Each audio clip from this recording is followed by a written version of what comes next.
अयोध्या के सांसद की टीम का सदस्य है। 12 वर्षीय एक नाबालिग बच्ची के साथ दुष्कर्म का कृत्य में शामिल पाया गया। ये इन्हीं का संशोधित कानून है 2023 का, जिसमें ये कहा गया है कि डीएनए टेस्ट होना चाहिए। आज जुबान बंद है क्योंकि वो मुस्लिम है। अयोध्या नगरी जो लोकसभा चुनाव के नतीजों से चर्चाओं में थी, अब फिर चर्चा में है। उसी रामनगरी से अब एक नाबालिग के साथ दुष्कर्म की खबर सामने आई है।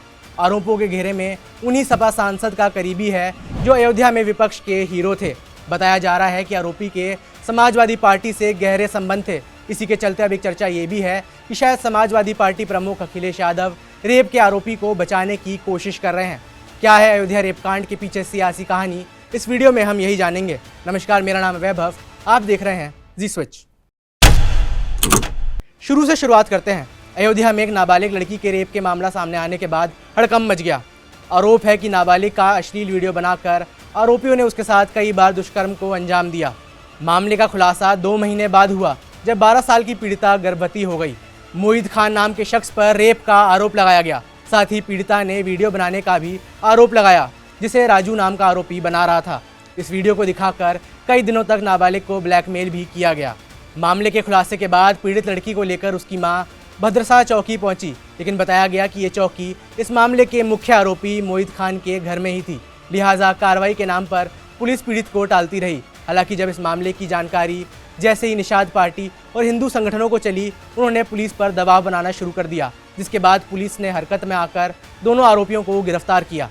राजू भी रहे, मोहित तो सब वीडियो बनाए के ओके बाद मैंने फिर मार बिटिया लेके आए तो पूछे 1-2 महीने के बाद का भवा तो कहीं कि वैसे ऐसे राजू मोहित करे हैं। अब समझिए केस ने सियासी मोड़ कैसे लिया। दरअसल नाबालिग बच्ची ने जिस मोहित खान पर दुष्कर्म के आरोप लगाए हैं, वो अयोध्या के सांसद और अखिलेश यादव के बेहद प्रिय अवधेश प्रसाद का करीबी बताया जा रहा है। सोशल मीडिया पर अवधेश प्रसाद और मोहित खान की तस्वीरें तैर रही हैं।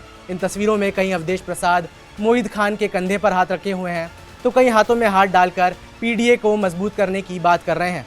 रेप कांड को लेकर जब अवधेश प्रसाद से सवाल पूछे गए तो पहले तो वो बयानों से बचते नजर आए। हालांकि अब वो भी पीड़ित को न्याय दिलाने की बात कर रहे हैं। I am not aware of the fact unless until जब तक हमको कोई जानकारी न हो तो I am not able to say, I am not able to utter anything, any words regarding matter। अब हम जानकारी ले लेंगे तब कोई बात आपसे बता पाएंगे। गौर करने वाली बात यह भी है कि रेप केस के खुलासे के बाद समाजवादी पार्टी नेता मोहित खान की संपत्ति की पैमाइश हो रही है। कुछ संपत्ति पर तो बुलडोजर भी चल चुका है। योगी सरकार के मुताबिक बुलडोजर एक्शन मोहित की अवैध संपत्ति पर लिया गया। जानकारी के मुताबिक सांसद का करीबी मोहित खान 50 करोड़ का मालिक है और अयोध्या में कई जगह पर अपनी बेकरी और शॉपिंग कॉम्प्लेक्स बना चुका है। पुलिस प्रशासन और न्यायपालिका अपने तरीके से काम करती, लेकिन सियासी पारा अब और बढ़ चढ़ गया है, क्योंकि अखिलेश यादव की ओर से आरोपियों के डीएनए टेस्ट की मांग की गई है। बातें ये भी है कि बीजेपी सरकार इस केस में हिंदू मुस्लिम कर रही है। आरोपों के घेरे में क्योंकि मोहित खान है, इसलिए बदनीयत से जांच हो रही है। सहारनपुर में जिस तरह की घटना हुई है, पीलीभीत में एक महिला खेत पे गई, उसके साथ गलत घटना हुई। आज सुनने में आ रहा है अयोध्या में भी घटना हुई, और कन्नौज की मैं बता दूं, एक दलित समाज की बेटी, उसके साथ जो घटना हुई और पुलिस और बीजेपी के लोगों ने मिलकर के एक झूठी कहानी बनाई, उसे पेड़ पे लटका करके बताया कि पेड़ पर वो अपनी आत्महत्या की, और उसका पोस्टमार्टम नहीं हुआ। ये पोस्टमार्टम किसकी वजह से नहीं हुआ है?